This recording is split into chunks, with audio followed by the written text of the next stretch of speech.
Hello दोस्तों, कैसे हैं आप सब लोग। तो आज की ज्योग्राफी ऑफ इंडिया में हम बात करेंगे प्लेट्यूज ऑफ पेनिनसुलर इंडिया। ठीक है। सबसे पहले हमें यह पता होना चाहिए प्लेट्यूज होते क्या है। तो दोस्तों, raised land flat on top. ठीक है। प्लेट्यू की अगर हम बात करें, आपने माउंटेन देखे होंगे, माउंटेन इस तरह के होते हैं। ठीक है। जो प्लेट्यूज होते हैं वो यहां से ऊपर क्या होते हैं, फ्लैट होंगे। ठीक है।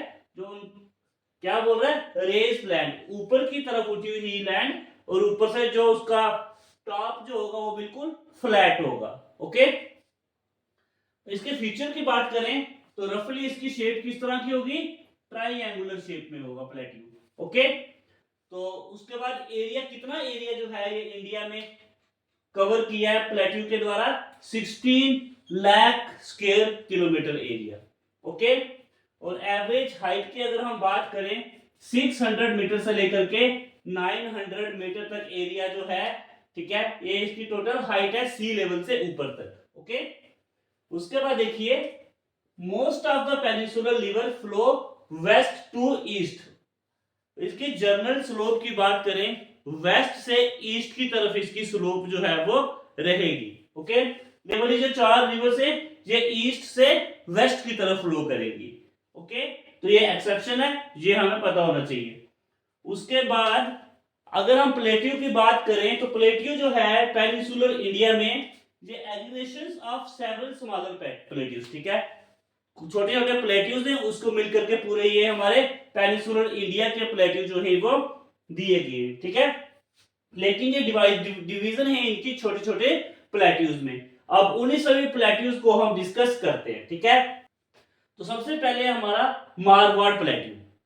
मारवाड़ प्लेट्यू की अगर हम बात करें तो ये ईस्टर्न राजस्थान में है। ठीक है। राजस्थान के ईस्ट वाली साइड में ये लाइज करता है हमारा मारवाड़ प्लेट्यू। और इसकी हाइट की अगर हम बात करें, 250 मीटर से लेके 500 मीटर तक इसकी हाइट है। और ये भी इसकी जो फ्लो जो है ये किस तरह का है, वेस्ट से ईस्ट की तरफ। ठीक है। ईस्टर्न वर्ड इसका, ईस्टर्न की साइड में इसका फ्लो है मारवाड़ प्लेट्यूज का। ठीक है। और ये किस किस चीजों से मिलकर के बना है, सैंडस्टोन, शेल्स, ठीक है, लाइमस्टोन हो गया। और ये कौन से पीरियड के हैं, विंध्यास पीरियड। ठीक है। जब हम वर्ल्ड ज्योग्राफी को पढ़ेंगे तब हम इन सभी पीरियड को भी डिस्कस करेंगे साथ में। ठीक है। तो अभी हम इसको अगर पीरियड को डिस्कस करने लगे तो वीडियो लंबी हो जाएगी। ठीक है। हमें टॉपिक को पढ़ना है। ओके। तो ये कौन से पीरियड में बने हैं, विंध्यास पीरियड में। ओके। देखिए, जो अरावली रेंज है, ठीक है, अरावली रेंज जो है ये डिवाइड करती है मारवाड़ प्लेन को मारवाड़ प्लेट्यूज से। ठीक है। ये इंपॉर्टेंट क्वेश्चन है, ये एग्जाम में अक्सर पूछा जाता है। ठीक है। तो कौन सी रेंज है जो मारवाड़ प्लेन को मारवाड़ प्लेट्यू से डिवाइड करती है, वो है अरावली रेंज। ठीक है। इस रेंज को आपने याद रखना है। ओके। तो ये है हमारा प्लेट्यूज और हमने पढ़ा मारवाड़ प्लेट्यू। आइए तो कुछ और प्लेट्यू भी हम डिस्कस करते हैं। हमारा नेक्स्ट प्लेट्यू है डेक्कन प्लेट्यू। डेक्कन प्लेट्यू की अगर हम बात करें तो ये कितने एरिया में फैला है, तो 5 लाख स्क्वायर किलोमीटर एरिया में हमारा डेक्कन प्लेट्यू जो है ये फैला हुआ है। और ये भी रफली ट्रायंगुलर इन शेप में है। ओके। एवरेज हाइट 600 मीटर की हाइट के ऊपर ये डेक्कन प्लेट्यू है। ओके। उसके बाद स्लोप की बात करें तो इसकी स्लोप किस तरह से है, वेस्ट से ईस्ट की तरफ जो है ये इसकी स्लोप है। ठीक है। स्लोप के ऊपर आपको क्वेश्चन जो है वो पूछा जा सकता है। ठीक है। तो नेक्स्ट देखिए, बस्तर प्लेट्यू। ठीक है। बस्तर प्लेट्यू की अगर हम बात करें ये कौन से डिस्ट्रिक्ट में पड़ता है, तो ये छत्तीसगढ़ की डिस्ट्रिक्ट में, ये छत्तीसगढ़ की डिस्ट्रिक्ट है, वहां पे आपको बस्तर एरिया, वहां पे ये प्लेट्यू दिखाई देगा। ठीक है। इस प्लेट्यू की खास बात है यहाँ पे मिनरल, फॉरेस्ट मिनरल काफी ज्यादा है यहाँ पे। ठीक है। मिनरल्स की अगर हम बात करें तो काफी ज्यादा मात्रा में आपको दिखेगा बस्तर प्लेट्यू में। ठीक है। और कौन सी रिवर, ये देखिए इंद्रावती रिवर जो है ये डिवाइड करती है इसे 2 पार्ट में। ठीक है। बस्तर प्लेट्यू को इंद्रावती रिवर 2 पार्ट में डिवाइड करती है। ठीक है।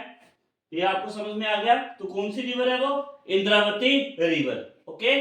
और ये एरिया जो है ये ज्यादातर यहाँ के लोग ट्राइबल पीपल जो हैं वो आपको यहाँ पे देखने को मिलेंगे। ठीक है। ट्राइबल डोमिनेटेड रीजन और स्ट्रॉन्ग ग्रिप ऑफ नक्सलिज्म। ठीक है।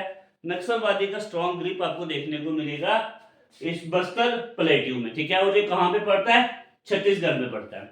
ओके, तो नेक्स्ट है हमारा बुंदेलखंड प्लेट्यू। बुंदेलखंड प्लेट्यू की अगर हम बात करें तो ये किससे बना है? ये ग्रेनाइट नीज से मेडअप है। ओके, इससे बना हुआ है, किससे? ग्रेनाइट नीज से। ओके, और यूपी यूपी और एमपी की डिस्ट्रिक्ट में आपको ये देखने को मिलेगा। और इस प्लेट्यू में दोस्तों कल्टीवेशन जो है वो अनफिट है, मतलब यहाँ पे कल्टीवेशन वगैरह नहीं होती, क्योंकि यहाँ की इस प्लेट्यू की नदी जो है वो सॉइल को इरोज कर देती है। ठीक है, सॉइल इरोजन कर देती है, अपनी साथ में मिट्टी को ले जाती है बहा के। ठीक है, तो इस वजह से ये बुंदेलखंड प्लेट्यू जो है ये कल्टीवेशन के लिए अनफिट है। ठीक है, उसके बाद कौन कौन सी यहाँ पे रिवर बहती हैं? बेटवा, दसन, केन। ठीक है, ये तीन रिवर जो हैं ये आपको बुंदेलखंड प्लेट्यू में देखने को मिलेगी, यहां से ये फ्लो करती है। ठीक है, उसके बाद है छोटा नागपुर प्लेट्यू। छोटा नागपुर प्लेट्यू की बात करें, ये झारखंड और कुछ एरिया छत्तीसगढ़ का और वेस्ट बंगाल के पुरुलिया एरिया में ये पड़ता है हमारा छोटा नागपुर प्लेट्यू। ठीक है, और ये कौन से रॉक से मिलकर के बना है? गोंडवाना रॉक्स। ठीक है, रॉक्स की टाइप्स होती हैं, तो एक टाइप है गोंडवाना, तो गोंडवाना रॉक से मिलकर के छोटा नागपुर प्लेट्यू जो है वो बना है। ठीक है, तो कौन कौन से रिवर है यहाँ पे? दामोदर एंड सुबर्णरेखा रिवर यहाँ से फ्लो करती हैं, और उसके साथ साथ आपको गोंडवाना कोल्ड फील्ड, यहाँ पे कोयले की खदान भी है। ठीक है, कौन सी? Gondwana cold field. और उसके साथ साथ जो इंपॉर्टेंट पॉइंट आपको याद रखना है, जो राजमहल हिल्स जो है वो कहाँ पे? नॉर्थ ईस्टर्न पार्ट में आपको राजमहल हिल्स जो है वो देखने को मिलेगी। ठीक है, तो राजमहल हिल नॉर्थ ईस्टर्न पार्ट है किसके? छोटा नागपुर प्लेट्यू के।